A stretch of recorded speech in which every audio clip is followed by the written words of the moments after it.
Bienvenue. Aujourd'hui, on va visiter un endroit un peu particulier. Prenez la place que vous souhaitez, mettez-vous à l'aise, car vous risquez d'y rester un petit moment. Pour être exact, vous passerez ici environ 26 années de votre vie.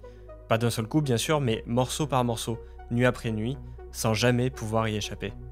Laissez-moi vous faire un petit tour du propriétaire avant le début du film. Ici, on est dans un cinéma de prime abord assez sympathique, mais très différent de ce que vous connaissez. L'humanité entière, depuis la nuit des temps, s'est assise ici. Personne n'a fait exception, personne n'y échappe, que ce soit votre famille, votre descendance ou même Michael Jackson. Oui, il s'est aussi assis à votre place. Mais il y a une différence fondamentale avec n'importe quelle autre salle obscure. Chaque fois que vous en sortez, vous oubliez que vous y avez mis les pieds. Pourtant, inlassablement, vous y retournez, toutes les nuits. Un cinéma unique, où chaque séance est personnalisée. Les films qu'on y projette sont construits sur vos souvenirs, vos émotions, vos plus grandes peurs et vos désirs les plus enfouis. Ici, le temps se distord, votre corps s'abandonne, et seules certaines parties de votre esprit restent encore éveillées, mais semblent limitées dans leur compréhension. Dans ces murs étroits, obligés de regarder des films qui ressuscitent vos pires et meilleurs souvenirs. Bon, est-ce que vous avez deviné où vous êtes réellement ? Vous êtes en train de dormir. Et dans la totalité de votre vie, vous passerez 26 ans à dormir. Je vous propose aujourd'hui avec moi d'essayer de comprendre un tiers de votre vie. Laissez-moi vous présenter mon partenaire qui va vous suivre pendant ces 26 années, Emma. Avoir un matelas c'est essentiel, mais avoir le bon, c'est encore mieux. Et c'est pas une mince affaire, il en existe des milliers et on sait jamais trop lequel acheter par peur d'en avoir un inconfortable. Perso, moi j'ai un matelas Emma depuis 2 ans et franchement, je peux que vous les recommander. Emma c'est la valeur sûre avec des produits conçus pour optimiser au maximum votre sommeil. La force des matelas Emma, c'est de s'adapter à toute morphologie et n'importe quelle position. Et c'est pas seulement moi qui le dis, le matelas Hybride 2 est le matelas classé numéro 1 en France en 2024, que vous dormez seul à 2 ou à 3, je veux pas savoir. Le matelas réduit les mouvements et maintient la température pour chaque personne. Peut-être que vous aimez déjà votre matelas ou que vous voulez simplement améliorer votre confort de sommeil à bas prix. Emma propose des oreillers avec un meilleur soutien, couette sur matelas. Vous le comprendrez dans cette vidéo, avoir des nuits plus réparatrices, c'est également profiter plus pleinement de ses journées. Et si comme moi vous êtes royalement indécis, que vous avez besoin de tester et retester, sachez que Emma offre 100 nuits d'essai ainsi que 10 ans de garantie. Et pour les French Days, avec mon code JUSTTRY, je vous offre 10% valable sur les produits en promotion et cumulable avec les autres promotions en cours. Merci Emma et retournons à notre vidéo. 26 années. C'est la durée moyenne qu'une personne passe à dormir dans sa vie. On m'a toujours dit que bien dormir c'est important.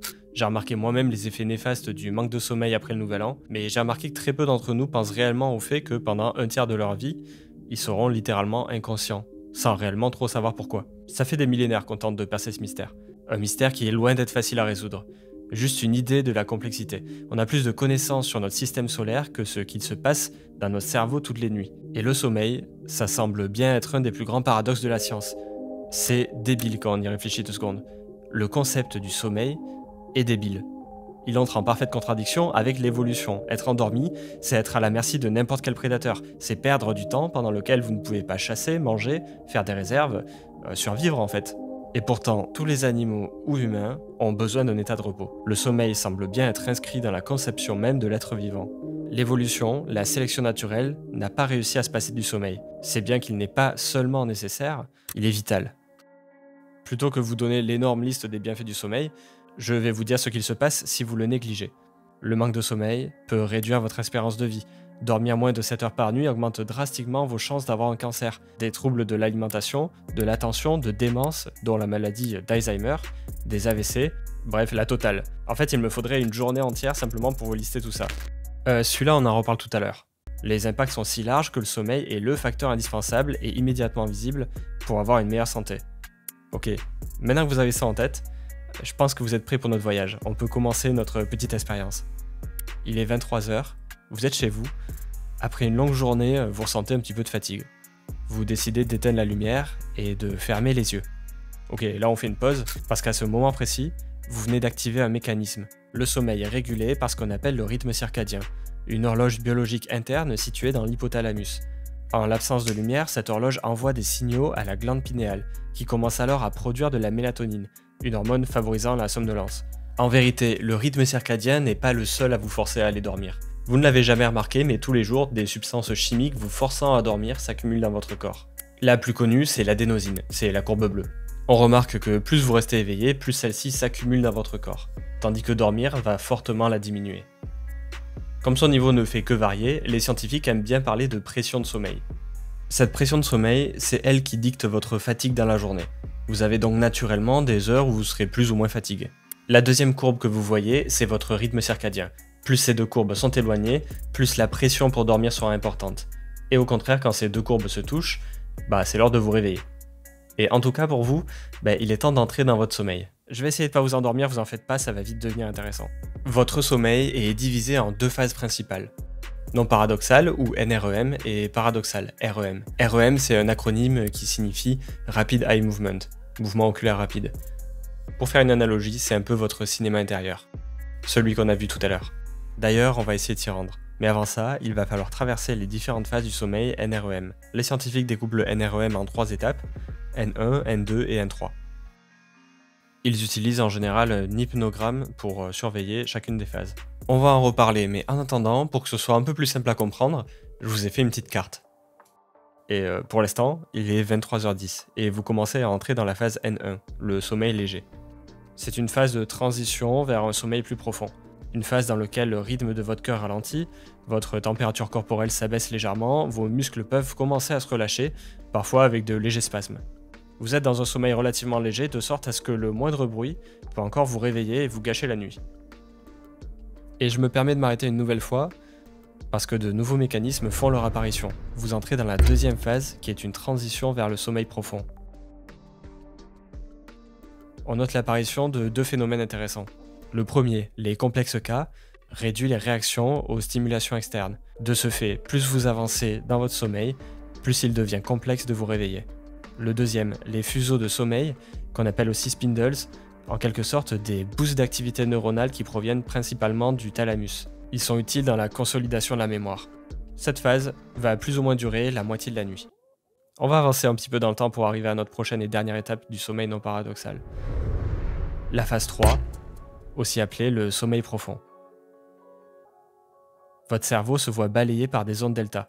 Votre activité cérébrale est très lente, à son minimum. Il est un peu en phase de nettoyage, votre système immunitaire se recharge, il transfère des informations de la mémoire court terme vers la mémoire long terme. Il accélère la régénération des tissus et il devient presque insensible aux stimuli externes. Cette phase semble mettre en pause tout ce qui est facultatif pour réparer votre corps. Sachez que le vieillissement altère votre sommeil, les phases de sommeil profond se font moins fréquentes et de ce fait favorisent l'apparition de maladies ou de problèmes de mémoire. Ces phases sont en général remplacées par du sommeil léger qui est quand même un peu moins utile, faut avouer. Il existe quand même des moyens de ralentir ce processus en évitant les stimulants écran, caféine avant d'aller dormir. Éviter toutes sources de stress et pratiquer de l'exercice physique sont des facteurs déterminants pour améliorer son sommeil. En fait, au moment où je fais mes recherches, les scientifiques s'accordent à dire que le sommeil est l'élément le plus réparateur pour votre santé. Et si vous pensez qu'il va pas se passer grand chose à partir de maintenant, détrompez-vous. Ça fait 70 minutes que vous dormez. Il y a quelque chose que je vous ai pas montré jusqu'ici. Je vous ai montré tout à l'heure un hypnogramme, un graphique qui permet de lire le sommeil. Et la première fois que j'ai vu ça, je me suis déjà posé une petite question. Pourquoi est-ce que le sommeil REM n'est pas tout en bas? Parce que dans ma tête, le sommeil REM, c'était la phase la plus profonde du sommeil. Alors que pas du tout. Chaque phase du sommeil est caractérisée par des ondes cérébrales plus ou moins rapides, qui définissent votre état de conscience. Jusqu'ici, les ondes cérébrales ralentissaient progressivement. Mais là, le cerveau devient tout à coup plus actif que jamais, autant qu'en étant éveillé, voire même plus. Vous entrez dans le sommeil REM. Et là, on entre dans l'inconnu, un lieu que des siècles de science ont encore du mal à expliquer. Cette simple onde cérébrale que vous voyez là cache des mystères bien plus grands que ce que vous imaginez. C'est là où vos rêves se créent. Bienvenue dans votre cinéma.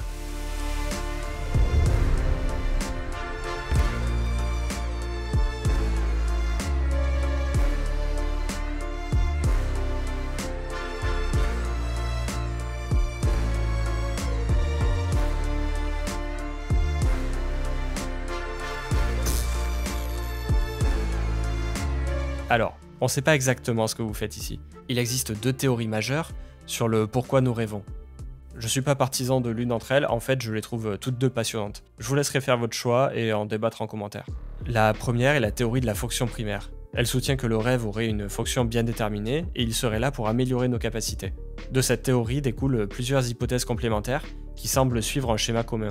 Pour faire simple, les rêves seraient là pour nous préparer à des situations qui pourraient survenir dans votre vie réelle. Ce serait en quelque sorte un entraînement lié à des traumatismes passés ou peurs auxquelles vous auriez à faire face. Plusieurs scientifiques vont dans ce sens pour plusieurs raisons, notamment que l'anxiété aurait un rôle prépondérant dans nos phases de sommeil REM. Arriver en retard, subir une agression, revivre un moment douloureux, ces chercheurs pensent que les rêves nous aident à mieux gérer nos peurs et nos traumatismes passés, en nous confrontant à ces scénarios dans un environnement moins risqué. Et on est loin d'être les premiers à avoir pensé ça. En Égypte ancienne, on utilisait un livre pour décoder les rêves, un véritable manuel d'interprétation annonçant les bons et mauvais présages. Et on remarque d'ailleurs que certains cauchemars ne sont pas finalement si éloignés des nôtres. Noyade, santé, statut social, certaines interprétations étaient quand même assez surprenantes. Par exemple, si vous vous voyez mort en rêve, ça signifie que vous aurez une longue vie. Et aujourd'hui encore, on donne tout un tas de significations. Donc sachez que si vous voyez un ananas dans vos rêves, une mauvaise nouvelle va bientôt vous tomber dessus. Pour moi, décrypter les rêves, ça semble assez nébuleux, mais c'est encore une fois seulement mon avis. Par contre, il y a quelque chose qui m'a un peu plus frappé. Certaines de nos plus grandes découvertes seraient parfois liées aux rêves. On est en 1869. Ça fait des mois que Dmitri Mendeleïev s'acharne à essayer de révolutionner le monde de la physique. Il cherche à organiser les éléments chimiques de manière cohérente, sous forme d'un simple tableau lisible. Après des jours, des nuits à travailler, il s'assoupit sur sa table, et dans ses rêves, il parvient à comprendre. Il voit les éléments tomber sur place, un à un, se réorganiser sous ses yeux, s'aligner d'une manière si naturelle, qu'il comprend que là, à l'intérieur de son rêve, il vient de trouver la solution. Il vient de créer la table périodique des éléments. Alors, je vous rassure, c'est pas une conspiration, personnellement ça m'a semblé un peu gros comme explication. Mais il y a une logique derrière ça. Dmitri vient de faire l'expérience de ce qu'on appelle en psychologie cognitive l'incubation. Après un travail intense, le cerveau continue en arrière-plan de relier toutes les notions. Ce serait notamment le cas lors du sommeil. Une fois la nuit venue, le petit cinéma de Dmitri se serait mis en place, le laissant devant un film contenant certaines de ses réponses. Mais du coup, peut-on encore dire que Dmitri a eu ce rêve de manière primitive, que son cerveau lui aurait volontairement glissé la solution sous ses yeux, ou bien ça serait une toute autre cause? C'est là que notre deuxième théorie entre en jeu. D'autres scientifiques sont déterminés à penser qu'en réalité, le rêve n'est qu'une conséquence des échanges chimiques se produisant dans votre cerveau. Il n'aurait aucune fonction prémonitoire, et le rêve en lui-même ne serait pas un entraînement. C'est la théorie de l'épiphénomène. Visualisez une ampoule. Celle-ci a pour fonction de produire de la lumière. Seulement en même temps, elle génère aussi de la chaleur. C'est pas son rôle premier, elle n'a pas du tout été conçue dans ce but. Mais la chaleur est une conséquence de son fonctionnement. Et dans nos rêves, ce serait la même chose. Dmitri n'a pas vu la solution de son problème explicitement telle qu'elle, juste pour lui faire un cadeau. Il aurait plutôt subi les réactions chimiques qui lui auraient fait voir des solutions possibles. La partie inconsciente de notre cerveau travaillerait donc pendant la nuit, tandis que la partie consciente du cerveau détecterait ces impulsions et serait en quelque sorte forcée de donner une logique à ces événements en créant un rêve. J'aime bien cette hypothèse. Elle enlève toutes sortes de mysticisme au rêve. À première vue, elle le rend inutile. J'irais même jusqu'à dire qu'elle le rend presque décevant en fait. La phase de sommeil paradoxal représente 6 années de votre vie en moyenne. Ça signifierait que 6 années de votre vie ne seraient qu'un phénomène secondaire, que nous serions obligés d'assister toutes les nuits à une sorte de cinéma, bloqué dans la prison mentale qu'est votre tête. Et ça enlèverait beaucoup de questions, mais à la fois ça en rajouterait aussi beaucoup. Il y en a une que je me pose en particulier. Vous connaissez peut-être le rêve lucide, un état dans lequel le rêveur est conscient du rêve qu'il est en train de faire. On va pas s'attarder sur tous les mécanismes, certaines personnes semblent plus disposées que d'autres à les déclencher. Moi, ce qui m'intéresse, c'est plutôt la conséquence. La théorie du rêve épiphénomène repose sur des mécanismes inconscients. Par essence même, du coup, avoir le pouvoir de contrôler des mécanismes inconscients semble complètement contradictoire. Certains partisans de cette théorie pensent que le rêve lucide reste limité dans ses possibilités. Cela soulève de nombreuses interrogations, d'ailleurs en voilà une autre. Pourquoi les interactions dans son cerveau lui auraient montré ça? Je veux dire, si le rêve n'était qu'une conséquence collatérale, on peut imaginer que Dmitri aurait pu voir une balançoire, un joueur de football ou tout un tas de trucs complètement incohérents. Alors pourquoi un rêve si précis et surtout si utile? J'ai peut-être une partie de la réponse. En 2000, des chercheurs du MIT ont mené une étude sur des joueurs de jeux vidéo, en particulier les joueurs de Tetris. Ils ont constaté que ceux jouant le plus intensément à Tetris rêvaient fréquemment de formes tombantes, semblables à des tétrominos présents dans le jeu. Le phénomène porte depuis le nom du jeu, le syndrome Tetris. Il survient lorsqu'un individu consacre tellement de temps et d'attention à une activité que cette dernière se met à modeler ses pensées et ses rêves. Ce comportement, il n'arrive pas seulement avec Tetris ou des jeux vidéo, mais plus ou moins n'importe quelle activité complexe. Si vous mesurez pendant la journée l'activité électrique du cerveau, la nuit venue, vous vous rendrez compte que le cerveau rejoue une nouvelle fois cette même activité. Il y a de plus en plus de questionnements éthiques sur le déchiffrement du cerveau. Ça fait déjà des années que des scientifiques japonais ont franchi une étape assez discutable. Ils peuvent lire vos rêves avec une précision de 80%, en lisant l'activité cérébrale de plusieurs volontaires. Les avancées sur le sujet semblent se succéder, notre capacité à décoder le cerveau atteint aujourd'hui un niveau très impressionnant. Je vais vous demander de fermer les yeux 2 secondes et de vous concentrer. Vous allez écouter un son un peu spécial.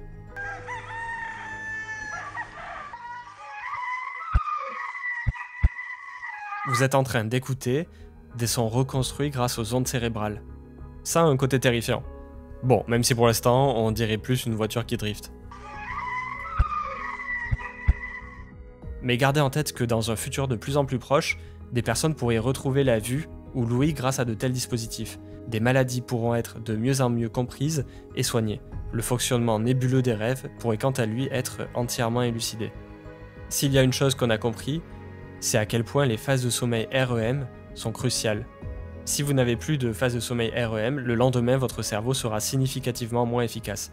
Il y a des études dans tous les sens, une qui m'a particulièrement touché est celle du labyrinthe aquatique de Maurice, dans lequel un rat dans une bassine d'eau doit trouver l'emplacement d'une plateforme pour ne pas avoir à nager.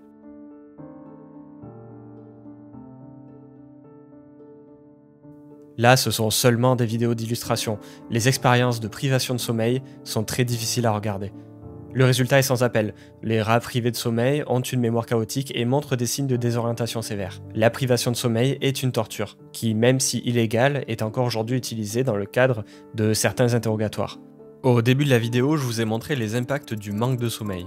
Seulement, il y en a un très particulier, la mort.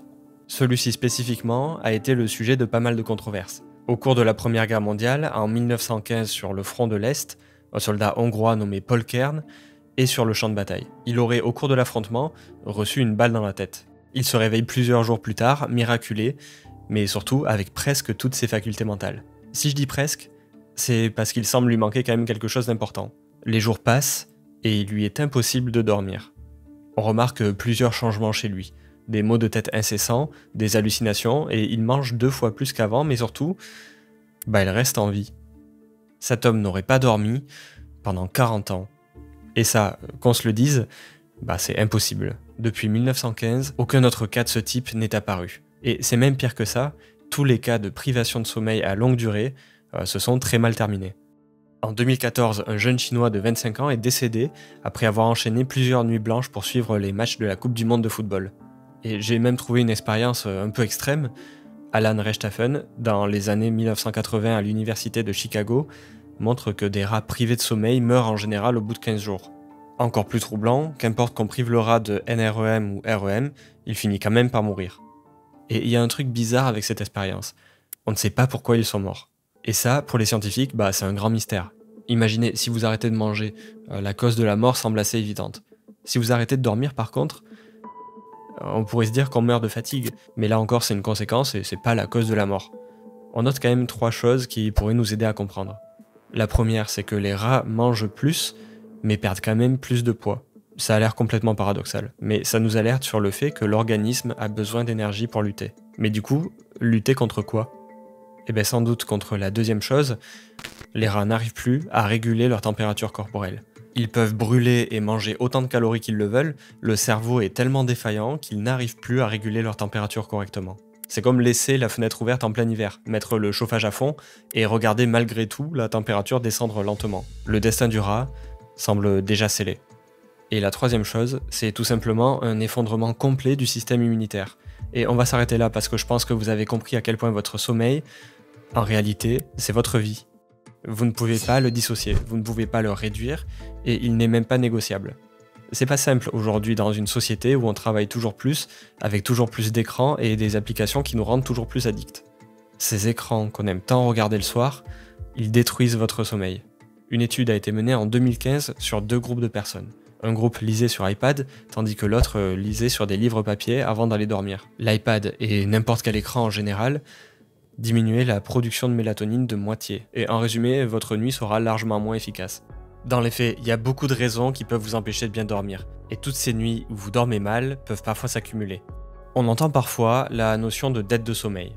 Imaginons que vous ayez un peu trop fait la fête ce week-end, et que votre nuit a duré seulement 4 heures. Vous pensez peut-être à juste titre pouvoir récupérer votre sommeil la nuit d'après. Des chercheurs s'accordent à dire qu'on ne parle pas de dette, mais plutôt de carence, parce que vous ne pouvez pas rattraper à proprement dit vos heures de sommeil et les échanger dans vos nuits un peu comme bon vous semble. Disons que vous pouvez seulement limiter la casse. D'ailleurs, je dis vous, mais en fait votre cerveau, inconsciemment, est le premier à savoir que vous avez mal dormi. En gros, si vous dormez pas, c'est votre cerveau lui-même qui choisira de le faire. On appelle ça le micro-sommeil. Et là, plus aucun échappatoire. Peu importe ce que vous êtes en train de faire, vous deviendrez inconscient pendant plusieurs secondes, tout en étant incapable de voir votre environnement. Imaginez-vous à 130 sur l'autoroute, le volant et votre vie vous glissant entre les mains. Les capacités après une mauvaise nuit sont si dégradées qu'elles multiplient par 3 à 4 le risque d'accident. Si vous êtes dans ce cas, offrez-vous une petite sieste pour augmenter votre vigilance. Vous ne rattraperez pas votre sommeil la nuit d'après, mais votre cerveau va se réorganiser pour vous faire entrer plus rapidement en phase de sommeil profond et augmenter votre phase REM. C'est un phénomène qui porte le nom de rebond REM. Vous l'avez compris, vous n'échapperez pas à cet état de sommeil et à ce cinéma. Je vous l'ai présenté un peu comme une prison, mais en réalité, voyez-le un peu comme votre ami. Vous passerez beaucoup de temps ici dans cette salle à dormir et à rêver. 26 années, ça peut sembler beaucoup, mais j'espère que vous l'avez bien compris. Ces 26 années seront certainement les plus utiles de votre vie. Personnellement, je m'efforce de temps en temps à noter mes rêves et à me les remémorer, un peu comme des aventures que j'aurais fait dans une vie parallèle. Finalement, un peu comme si j'avais regardé un bon film.